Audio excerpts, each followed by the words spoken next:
Hello everyone, this is Lexicon Architect, and for today's commander we're going to be looking at Laughing Jasper Flint, a 3-mana Rakdos Lizard Rogue that says creatures you control but don't own are mercenaries in addition to their other types, and at the beginning of your upkeep, exile the top X cards of target opponent's library, where X is the number of outlaws you control, and to the end of your turn, you may cast spells from among those cards, and mana of any type can be spent to cast those spells.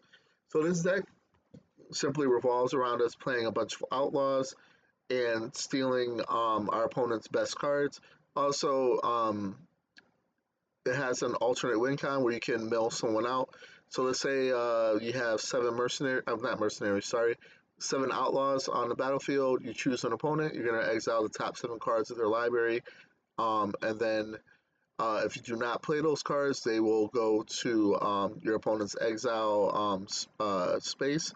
So let's get into the deck tech.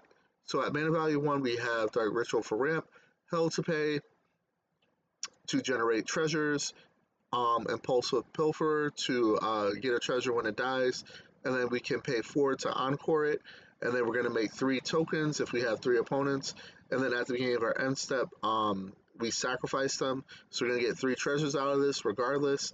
Then we're playing a new card in Insatiable Avarice, which we can use to tutor a card, and then also if we need to, for 3 mana, instead of paying the 2 colorless, target player draws 3 cards and loses 3 life. At mana value 2, we have Blitter Blossom just to generate us bodies at the beginning of our upkeep. We play Brimstone Roundup, which basically says whenever we cast our second spell each turn, you create a 1/1 red mercenary creature token with tap target creature you control gets +1 to the end of the turn. And then if we need to, we can plot this away for 3 and play it at a later time in the game.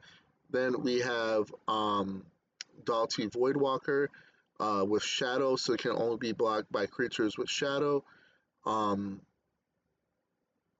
can block. So if a card will be put into an opponent's graveyard from anywhere and style exile it with a void counter, and then you can sacrifice this creature, choose an exile card an opponent owns with a void counter on it, and you may play this card this turn without paying its mana cost. Then we have Deadly Dispute to draw us cards and create a treasure. We have Infernal Grasp for mover, Night's Whisper for draw. Outrageous Robbery allows us to dump a bunch of mana and exile cards from a target opponent's library face down. You may look at those. You may look and play those cards for as long as they remain exiled. And if you cast a spell this way, you may spend mana as though as many mana of any color, mana of any type. Sorry, to cast it. We play Lightning Greaves for protection. We have some removal and Shoot the Sheriff.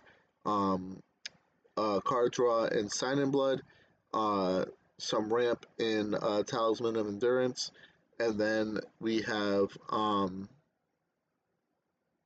Thieving Varmint that you can pay 1 life to add 2 mana of any one color. You can only use this mana to cast spells you don't own. So if we're stealing cards from our opponents, we can tap this and pay a life, and then we can get 2 mana of any color to play those cards. Then at mana value 4, we're going to be looking at Knife Point. So as long as it's our turn, outlaws you control have first strike. And now I can explain what an outlaw is. It's either an assassin, mercenary, pirate, rogue, or warlock. And then whenever you commit a crime, so if you target your opponent in any way, you create a 1/1 red mercenary creature token with tap. Target creature gets +1/+0. We can only activate it as a sorcery, and this only triggers once each turn. Then we have cards like Bedevil to destroy a target artifact, creature, or planeswalker. What else should I talk about? Morbid Opportunist to help us draw cards whenever a creature dies. It doesn't apply just to only us, it also applies to our opponent's creatures. We have Phyrexian Arena to help us draw cards, an additional card each turn by losing 1 life. Professional Facebreaker helps us generate treasures. Read the Bones helps us draw. In mana value 4, we have Damnation as a way to wipe the board if we need to. What else do I want to talk about? Let's talk about Rankle. It is a rogue, so it is an outlaw. And then whenever it deals combat damage to a player, you can choose any number. Each player discards a card. Each player loses 1 life and draws a card, or each player sacrifices a creature. Then at mana value 5, we have Gisa. Skeletons and zombies control get +1/+1 and have menace, so that doesn't really apply to us. But the second thing is good. Whenever you commit a crime, you create 2 tapped 2/2 blue and black zombie rogue creature tokens, and this ability only triggers once each turn. But if we do commit a crime on our opponent's turn, we'll get our tokens. Then I really want to talk about Breach the Multiverse. So each player mills 10 cards. For each player, choose a creature or a planeswalker card in that player's graveyard, and then you put those cards onto the battlefield under your control.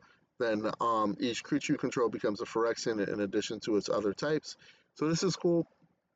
We have 3 opponents. We play this for 7 mana. We get to get 3 cards from our opponent, and then we also get 1 card. So we net 4 cards out of this, which is pretty cool. If we do have three players remaining, 3 opponents, then we're going to talk about Hoarding Broodlord. It is 8 mana with Convoke, so we can use our creatures to pay for this. And then when it enters the battlefield, search your library for a card, exile it face down. For as long as that card remains exiled, you may play it. And spells you cast from exile have Convoke.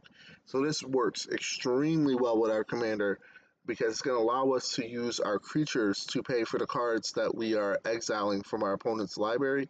And then lastly, we have Blasphemous Act as another way to wipe the board if we need to. That's the deck in a nutshell. I hope you enjoyed this video and have a good day.